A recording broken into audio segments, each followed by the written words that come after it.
America's team. One of the most popular and successful teams in NFL history. But behind the veil of glamour and bright lights lurks a disturbing past. I think the Dallas Cowboys would have done things that no other organization in football had ever done. The story was breaking about this White House. Tonight, Dallas Cowboys owner Jerry Jones is facing a lawsuit suing him in court. He reportedly agreed to buy some cocaine and 1,000 pounds of marijuana a week. Arrested in the off-season, suspended. We got drugs and everything. The police came in and found the girls and found drugs. Fans soured and snored. And it started something I just wish never would have happened. Police say he was trying to set up his own drug cartel. With snarling racial slurs by ringleaders of the mob. I'm Jimmy Johnson. I own this town. I own pro football. Suggesting he might fire his coach. Well, that means the end of the trail for the man who for 3 turbulent decades shaped what came to be called America's team. The Dallas Cowboys, often called America's team, holds a unique place in the landscape of American sports. This nickname reflects their widespread popularity and success in the 1900s. However, the moniker is as much an anchor as a badge of honor, burdening the team with pressure that has resulted in a disappointing few decades, interspersed with scandal and outrage. As the famous Cowboy Star logo became a symbol of excellence and pride, beneath it lies a troubling narrative. From substance abuse to racism to organizational mismanagement, there is a dark side to America's team. As with any expansion team, early life in the NFL was tough. But under the stewardship of legendary coach Tom Landry, it took just 6 seasons for the Dallas Cowboys to establish themselves as a serious player. Landry led the team to a conference championship appearance in 1966, which kickstarted a stretch of 8 consecutive playoff seasons, featuring their first Super Bowl win and another Super Bowl loss. The Super Bowl win in 1971 had come just 12 seasons after their entry into the NFL. And they only had to wait another 6 seasons to win their second. The Cowboys were the talk of the town, garnering the biggest crowds and most frequent high-profile television appearances. For that reason, they were labeled America's team by the editor-in-chief of NFL Films. They were the biggest names in the sport and enjoyed plenty of admiration as a result. For those lucky players who got to represent the star, the prestige and admiration were sometimes too hot to handle.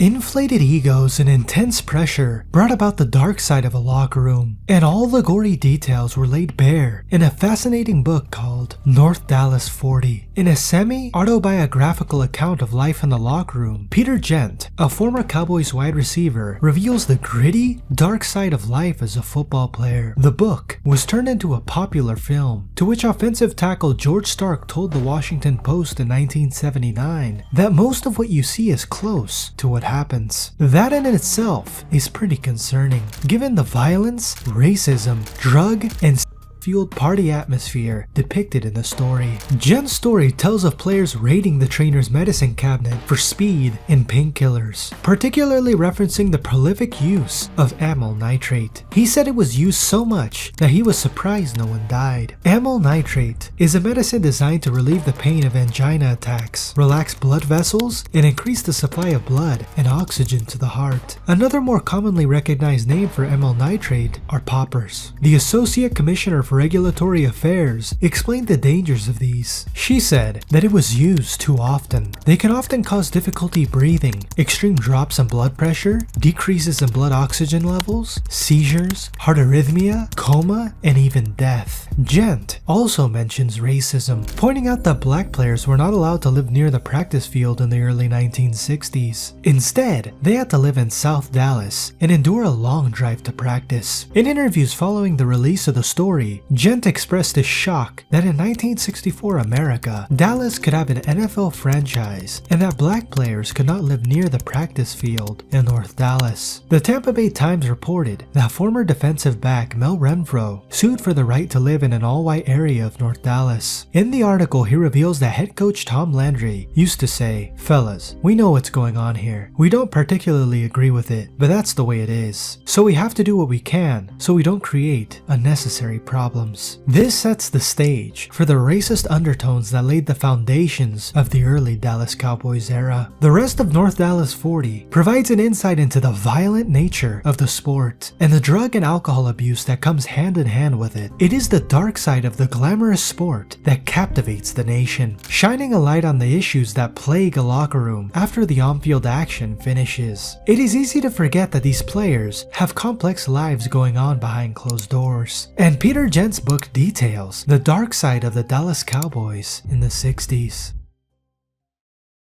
Let me introduce you to today's sponsor, BetterHelp.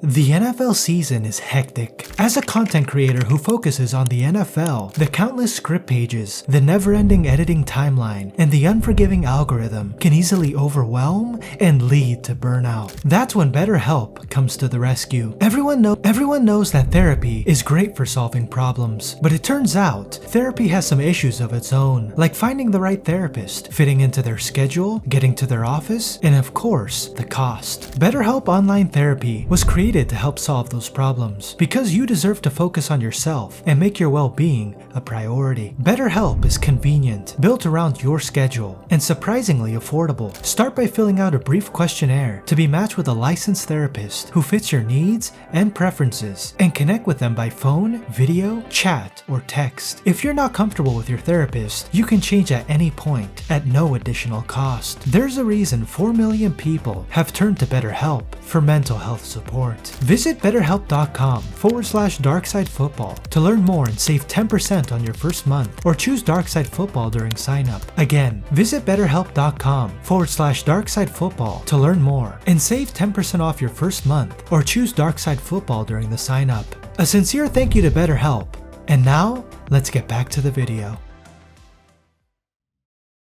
North Dallas 40 helped fans understand the dark side of life in the locker room and gave context to some of the scandals that emerged from Dallas in the years that followed. Between 1970 and 1990, the Cowboys won 2 Super Bowls and lost 3, but there were plenty of non-sports related headlines from the team. One person who perfectly reflected the violence and drug abuse depicted in North Dallas 40 was linebacker Thomas Hollywood Henderson. Henderson was with the Cowboys between 1975 and 1979, during which time he led a reckless lifestyle of cocaine and sex, spending $10,000 a week on the drug while playing in the NFL. To satisfy his addiction, Henderson would even smuggle an inhaler spiked with liquid cocaine onto the sidelines so that he could get a hit during the game. In addition to being a cocaine addict, Henderson was an alcoholic and violent. Eventually, his chaotic and dangerous lifestyle led to an inevitable demise. Henderson had picked up 2 teenage girls and taken them back to his flat, where they were forced to perform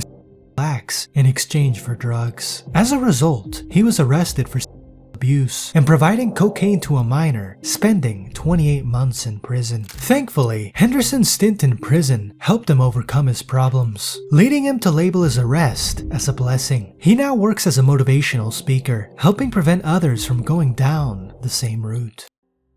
Cocaine usage caused yet more problems for the Cowboys in the 1980s, when 4 players became embroiled in a federal cocaine investigation. Harvey Martin, Tony Dorsett, Ron Springs, and Larry Bethea all emerged on FBI wiretaps as users of cocaine, which was particularly troubling for the Cowboys brand, given that 3 of them were starters. Scandals such as this, occurring not long after the release of North Dallas 40, did not help the Cowboys shed their reputation of an out-of-control locker room. Things got worse a few years later, with celebrated kicker Raphael Septien being arrested in 1987 for aggravated molestation of a minor, a 10-year-old girl. In what was a complex story, Septien managed to reduce his charges to indecency with a child. He pled guilty and was charged with a 10-year probation sentence and ordered to undergo psychiatric treatment. Having been cut by the team, Septien set out to clear his name, claiming that he had been pushed into confessing a guilty plea by a Dallas Cowboys front office who were anxious to quell the uproar from outraged fans. He argued his case in a 1987 edition of D Magazine, but the guilty plea will likely be the only thing that gets remembered. Yes, yeah. The Dallas Cowboys. 140 million. Okay. And the face of the Cowboys started to change almost immediately after the news of his purchase. Tom Landry has been ousted. Especially when he's the most innovative, controversial, and bombastic owner in the NFL. You've got to make this be a success or look like a success, or you'll never be able to do anything for the rest of your life. Apparently has found a new foe. Jerry Jones, the powerful owner of the Dallas Cowboys. Non-disclosure agreement, a history of litigation, loyalty to the mothership, fear of Cowboys leadership, mistrust of journalists in an era of epic partisanship and outrage, a culture of secrecy that might impress the mafia. The reasons for these tight lips were legion. Aside from the player scandals that continue to emerge from the Dallas Cowboys locker room, the latter stages of the 1980s brought a new brand of drama, this time within the front office. Jerry Jones, a businessman who acquired the team in 1989, set the tone for a turbulent tenure by immediately firing Tom Landry. What made the firing so contentious was that Landry had been the head coach of the Cowboys since their first venture into the league in 1960. His remarkable tenure had stretched 29 years, nurturing the Cowboys from a struggling expansion franchise to 2 Super Bowls and the title of America's team. He was the man responsible for bringing glory to Dallas, and Jerry Jones fired him immediately. It is true that the Cowboys had been struggling and had declined to a 3-13 record in 1988. Still, Jones' decision to unceremoniously discard the head coach without even having the courtesy to speak with him beforehand was unpopular among Cowboys fans. Tex Schramm, the general manager, was also sent packing. This was now Jerry Jones' team. Despite Jones' abrupt and reckless start to his time in Dallas, the team became a powerhouse quickly. His buddy, Jimmy Johnson, was the man brought in to replace the legend of Tom Landry, and it took him just 3 seasons to reach the playoffs. With the help of Troy Aikman at quarterback, Johnson followed this playoff appearance up with not 1, but 2 consecutive Super Bowl victories in the 1992 and 93 seasons. It was a remarkable turnaround in which everyone was indeed a winner. Jones' heavy-handed first few days on the job looked vindicated, as he appeared to be embarking on a new NFL dynasty with his friend Johnson by his side. Well, not quite. Despite the success, the relationship between Jones and Johnson quickly soured. It is well reported that Jones wanted to ensure he got his fair share of credit for the role in back-to-back Super Bowl wins, whereas Johnson insisted that he called the shots and made all of the personnel moves. The anger between the two men inspired Jones to use an owners' meeting to slate Johnson and tell reporters 500 coaches could have won the Super Bowl with that team.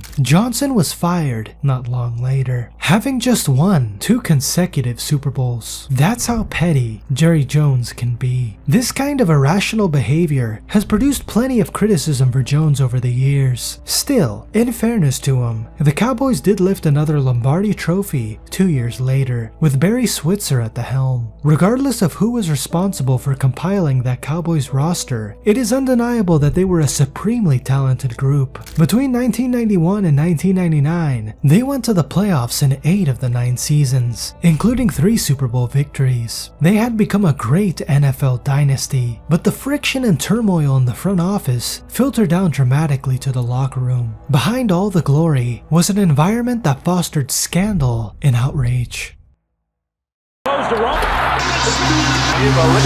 The Cowboys of the 90s were a dynasty built on talent, charisma, and the relentless pursuit of perfection. They embodied the swagger and star power of America's team. The Cowboys' dominance on the field was often overshadowed by off-field controversies, with some players becoming as infamous for their behavior as they were famous for their football prowess. The narrative of the 90s Cowboys is incomplete without acknowledging the dark side, a culture that sometimes celebrated excess, leading to a series of scandals that threatened to overshadow their on-field achievements. The media heard about the White House. The team's White House, a term coined for a house used by players for partying, became a symbol of the excesses and lack of discipline that some felt plagued the franchise.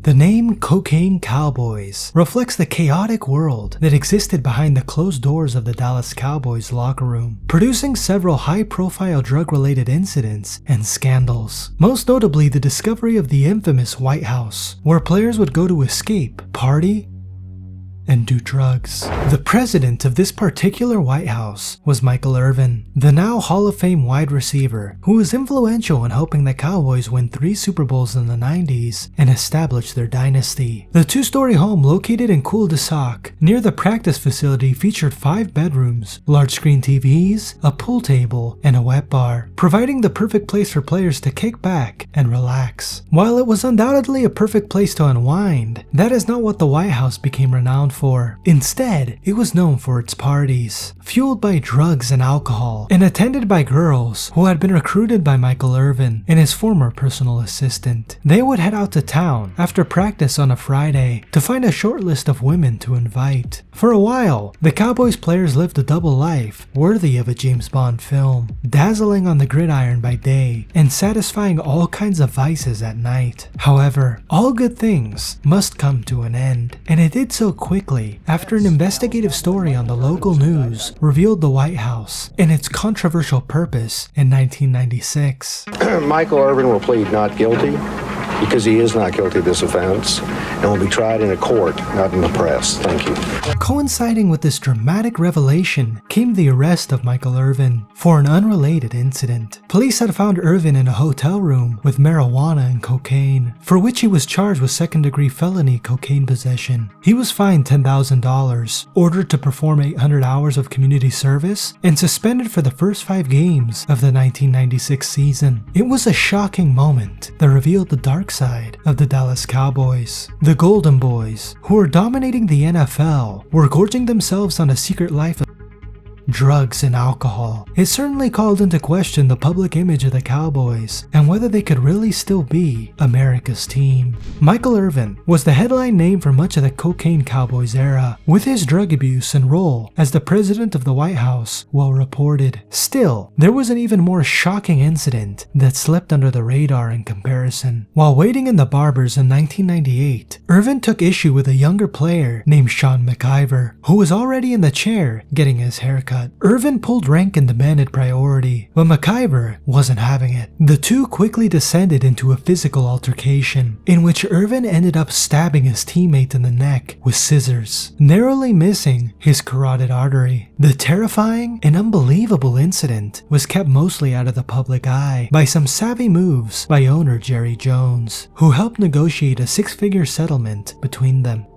As the years ticked over into the early 2000s, it seemed as if scandal and outrage were waiting around every corner for the Dallas Cowboys. In 2001, Nate Newton became the latest high-profile name on the Cowboys roster, embroiled in shocking legal issues. Having helped the Dallas Cowboys win their 3 Super Bowls in the 1990s, Newton was later arrested after being found with 213 pounds of marijuana. A similar incident 5 weeks later was enough to earn him a sentence of 30 months in federal prison. When questioned why someone with so much would take such risks, he said that his competitive nature inspired him. He said he couldn't see himself not being the biggest dope man, claiming he stood to make $75,000 per deal. In 2003, Dwayne Goodrich was arrested and sentenced to 7.5 years in prison for a hit-and-run incident in which he had struck 2 motorists who were trying to rescue a man from a burning car. Later on, Goodrich's sentence was extended by a further 5 years for 3 counts of failure to stop and render aid after the incident. A similar incident occurred almost a decade later when offensive tackle Josh Brent was convicted of intoxication manslaughter. He had crashed at least 110 miles per hour, killing his friend and teammate Jerry Brown in the accident. Brent failed the sobriety test immediately after and was sentenced to 180 days in jail and 10 years probation.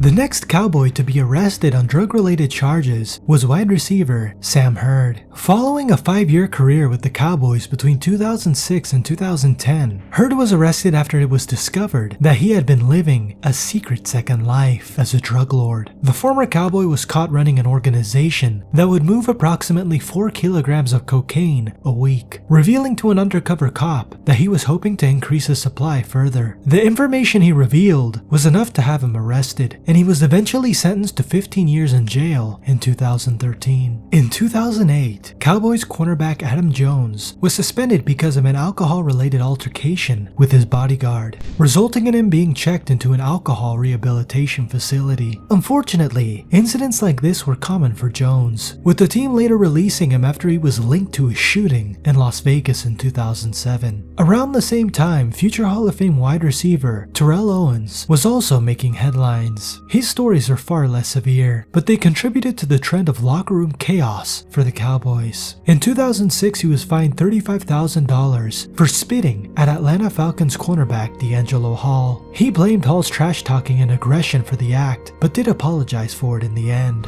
Unfortunately for T.O., it wasn't just players on the opposing team that he had fallouts with. His most high-profile fallout came in 2008, with teammates Tony Romo and Jason Witten on the receiving end of his frustration. He believed that the quarterback-tight end combo, who were close friends, were secretly meeting and creating plays on their own.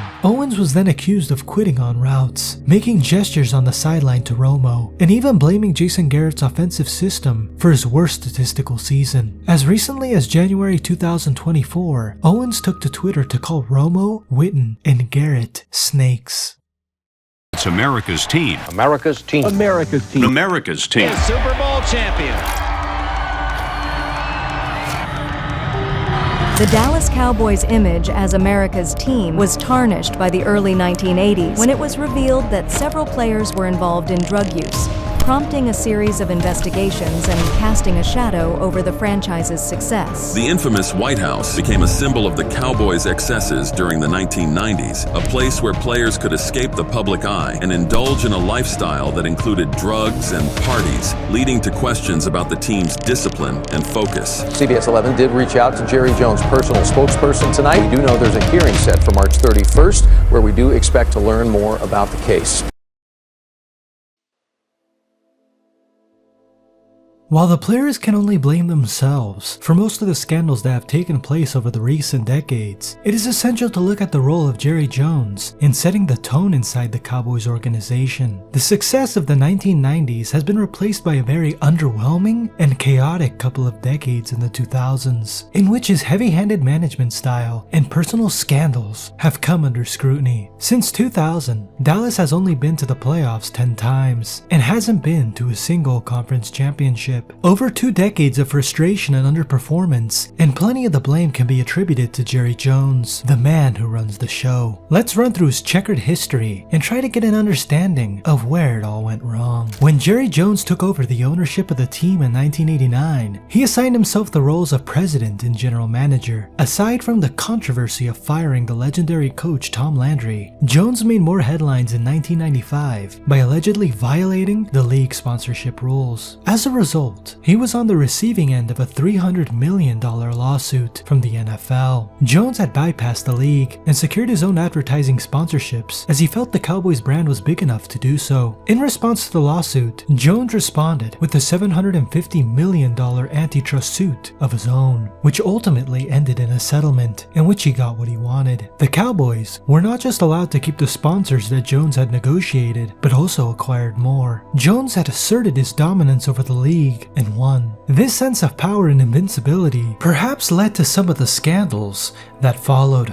In 2009, photographs were taken of Jerry Jones in compromising and inappropriate positions with strippers at a party. When the photos were shared with the press 4 years later, it became a huge story, primarily because of Jones' 50-year marriage that had produced 3 children. He deflected the story by saying it was a misrepresentation and someone took the photo for their own purposes. Unfortunately for Jones, more deflecting work was needed as another exotic dancer named Jana Weckerly filed a lawsuit against him soon after the photos were revealed. She claimed that Jones had sexually assaulted her at the same party, which Jones vehemently denied. It was another complex situation in which accusations of abuse were hurled against Jones, and allegations of extortion were sent back in the other direction. Ultimately, a judge dismissed the lawsuit, and a mediator reportedly settled the case. More accusations of sexual assault arrived in 2020, as another woman claimed that Jones had kissed her on the mouth and forcibly grabbed her without consent. settlement. The scathing lawsuit also attacked the Cowboys, stating they had the duty to prevent the assault. It claimed that Jones had been placed in the position of authority by the Cowboys in direct contact with females, when it was known that he had problems with womanizing and had dangerous sexual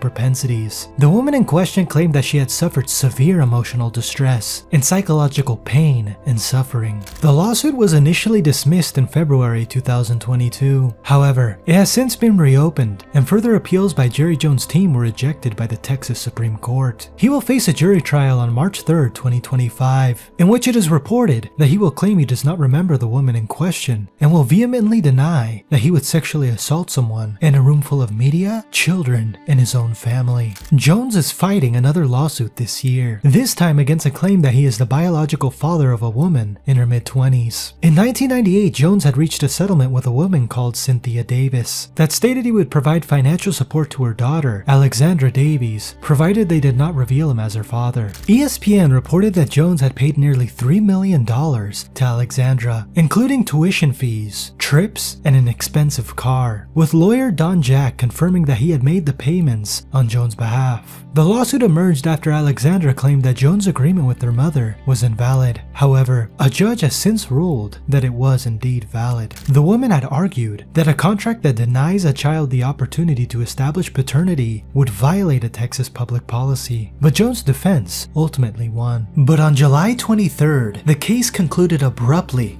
with both parties agreeing to drop the respective lawsuits. The settlement resolved all outstanding issues, including a defamation lawsuit filed by Davis and a separate patronage action she initiated. Details of the settlement have not been publicly disclosed, and Jones stated that he was satisfied with the resolution. Despite sending millions of dollars in their direction, he has constantly denied that he is Alexandra's father. The NFL's efforts to stamp out racism are rightly front and center in their communications, but it is unfortunately a line that Jones has occasionally found himself on the wrong side of. To begin with, one of the first ever reported stories surrounding the Cowboys owner is of a 14-year-old Jerry Jones participating in a protest against the desegregation of North Little Rock High School. The story began to circle after a photo taken in 1957 emerged. In it, Jones can be seen combining with a group of white students to block 6 African-American students from entering the school. When asked about this photo, Jones said his presence was more out of curiosity, claiming that nobody there had any idea of what was going to take place. The emergence of this photo brought Jones' behavior in his high-profile role into question, in particular, his efforts in stamping out racism in the NFL and the support of black coaches. Throughout his 35-year tenure, Jones has hired no black head coaches, just 2 offensive or defensive coordinators, and none since 2008. That is a striking fact associated with Jones, made worse when combined with alleged comments revealed by Jim Trotter, a former NFL Network reporter. Trotter alleged that his NFL contract had not been renewed because of his consistent questioning of the lack of diversity in the league's home office. In his complaint, Trotter featured a transcript in which he questioned Jerry Jones on the lack of black head coaches in the NFL. In response, Jones said, "If black coaches feel some kind of way, they should buy their own team and hire who they want to hire." He also came out in defense of Texans owner Bob McNair, who controversially compared NFL players to inmates in response to them taking a knee during the national anthem. During an owners meeting, McNair said, "We can't have the inmates running the prison," which he then apologized for twice. Despite McNair admitting he was wrong to say it, Jones still felt obliged to defend his fellow GM, saying, "This is really unfortunate, the way that it came out. He's the first to tell you that he misused his words, but it's so unfortunate because he's a high-quality individual." Of course, McNair and Jones were very much on the same side of the argument surrounding the protest during the national anthem. The silent protest of taking a knee was started by Colin Kaepernick, who said he did not want to stand up and show pride in a flag for a country that oppresses black people and people of color. Jones responded aggressively to the idea of his players participating in the silent protest by vowing to bench any Cowboy who disrespects the flag. Eventually, Jones joined the players by linking in arms and taking a knee before the national anthem prior to a game against Arizona. However, the move did receive some skepticism towards Jones' true motivations in doing so. The scandals were not just restricted to the players. In 2015, the Dallas Cowboys faced a significant scandal involving their cheerleading squad. 4 cheerleaders had accused the team's senior vice president for public relations of voyeurism. They alleged that he had used a security card to access their locker room and was seen taking inappropriate photos and videos of them while they were changing. Each of the cheerleaders involved received a payout of just under $400,000 as part of a $2.4 million settlement with the team. Despite the Cowboys feeling the need to pay out such a large amount and give Dalrymple a written warning, he remained in his position for another 6 years. He did so right up until ESPN began investigating the story in more detail, at which point he coincidentally retired. There was barely a mention of his retirement on the team website, despite him having been such a close ally to Jerry Jones for 32 years. ESPN's investigation found that the settlement included a non-disclosure agreement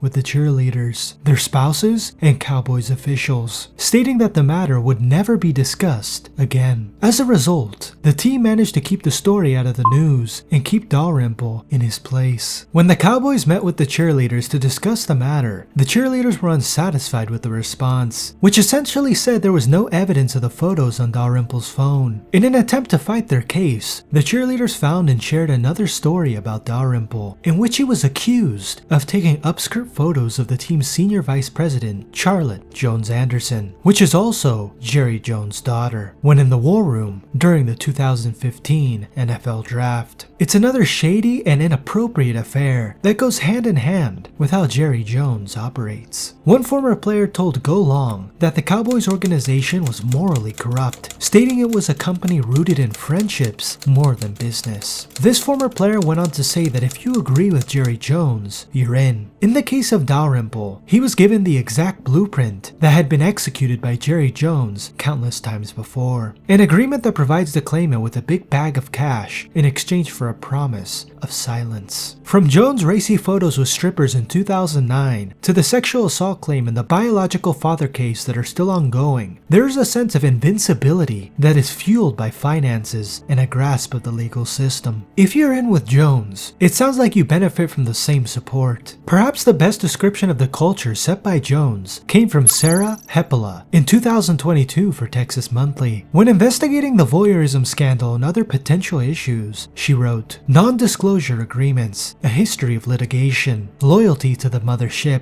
fear of Cowboys leadership, mistrust of journalists in an era of epic partisanship and outrage, a culture of secrecy that might impress the mafia." The reasons for these tight lips were legion. One of the other scandals Sarah Hepola referred to in the article occurred just before the voyeurism scandal, in which a cheerleader called Erica Wilkins sued the team for lost wages. Wilkins had enjoyed a standout year in which she had made the elite show group and featured solo on the swimsuit calendar. For her efforts, she received just $4,700 after taxes, which was a humiliatingly low amount when compared to the $65,000 earned by the man who played the team's mascot. Cheerleaders were being paid $8 an hour for practice and a flat rate for games and appearances, with Wilkins also claiming she worked uncompensated hours, often exceeding 40 hours a week. The organization has also been criticized for its lack of diversity. They have consistently produced a cheerleading squad with a minimal presence of black cheerleaders, and a black woman in 2014 was asked not to wear her natural hairstyle, but to straighten it to look more feminine. When combining the inadequate pay, racism claims, and the voyeurism scandal, it reflects an organization that is rife with systemic issues and mismanagement, reflecting a broader pattern of racism, inappropriate behavior, and undervaluing labor.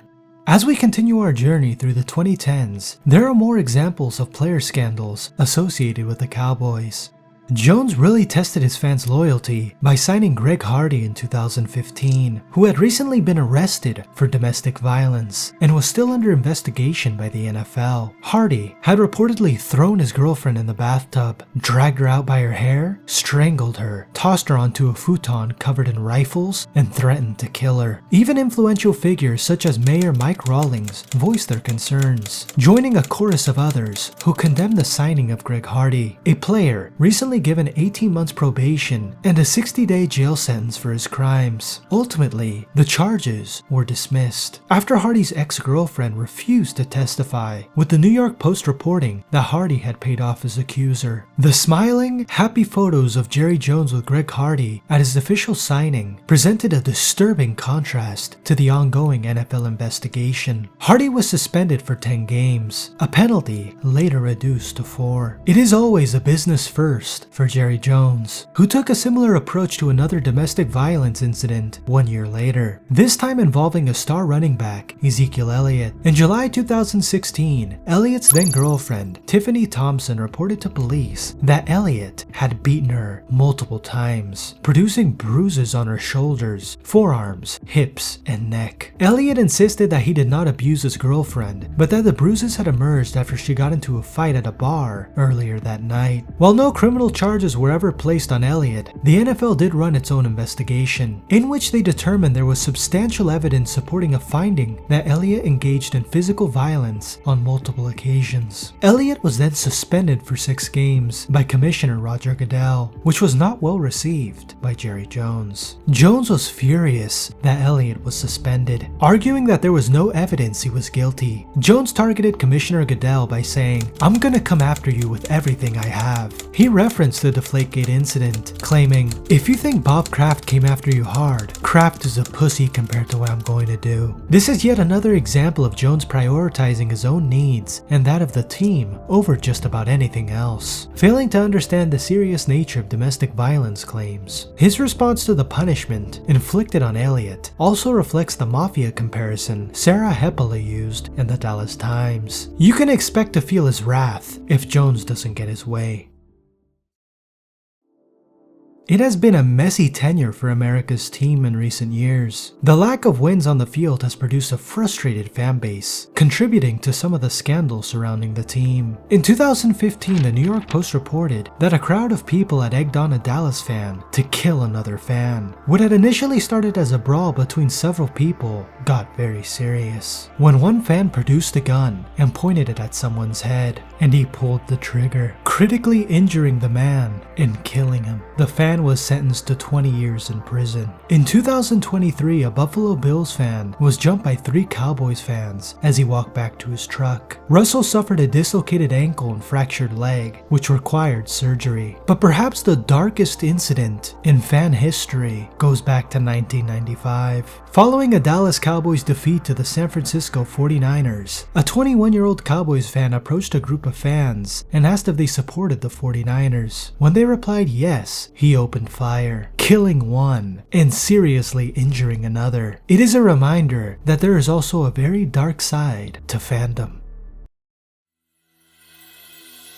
With so much controversy and drama surrounding the team, combined with the lack of success over recent years, can the Dallas Cowboys really still be called America's team? From Peter Gent's revealing book in the 60s to the Cocaine Cowboys of the 90s, and the scandal-riddled tenure of Jerry Jones, the Cowboys' history is a dark one. Jones has established a culture of power and invincibility, where off-field scandals and ethical controversies are commonplace, fought off by his dominant presence and business acumen. The team's once glorious image has been tarnished by repeated incidents of misconduct, ranging from player scandals to internal management issues and controversy. The consequence of such turmoil and heavy-handed involvement from Jones has been a disappointing stretch, with no Super Bowl appearances since 1995 and just 10 playoff berths in the last 24 years. Are the Cowboys really America's team?